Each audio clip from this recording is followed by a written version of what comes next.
ছাত্র জনতার গণঅভ্যুত্থানে ক্ষমতাচ্যুত হয়ে প্রতিবেশী দেশ ভারতে পালিয়ে যাওয়া সাবেক প্রধানমন্ত্রী শেখ হাসিনা আজ রাতে ছাত্র সমাজের উদ্দেশ্যে ভাষণ দেওয়ার কথা রয়েছে। ধুলো, ময়লা ও ক্ষতিকর ধূলিকণা থেকে নিমিষেই মুক্তি দেয় চৌধুরী এয়ার পিউরিফায়ার। এর শক্তিশালী সাকশন ঘরের কোনায় কোনায় লুকিয়ে থাকা সকল ধুলা টেনে ফিল্টার করে এবং বের করে আনে নির্মল ও স্বাস্থ্যকর হাওয়া।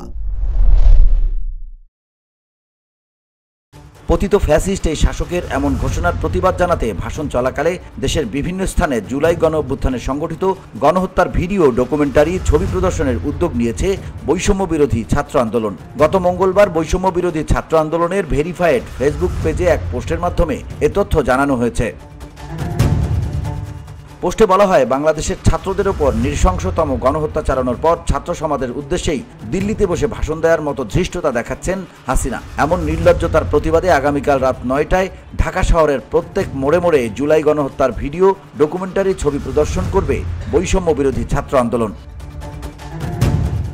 আপনারা সারা দেশের প্রত্যেকটি মোড়ে মোড়ে, বাজার হাটে জুলাই গণহত্যার ভিডিও প্রচার করুন।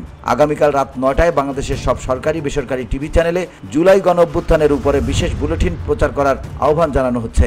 আশা রাখি জুলাই গণঅভ্যুত্থানপন্থী ছাত্র জনতার পাশে মিডিয়ার সরব উপস্থিতি দেখা যাবে। এছাড়া গতকাল রাতে দেশের সংবাদ মাধ্যমগুলোর উদ্দেশ্যে একটি পোস্ট করে বৈষম্য বিরোধী ছাত্র আন্দোলন। সেখানে লেখা হয়, যেসব মিডিয়া আগামীকাল বুধবার হাসিনার বার্তা প্রচারের দুঃসাহসিকতা দেখাবে, তাদেরকে আমরা জাতীয় দালাল হিসেবে চিহ্নিত করব।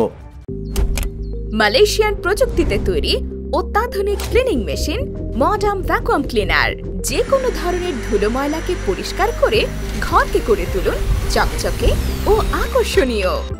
Modem, brand of luxury.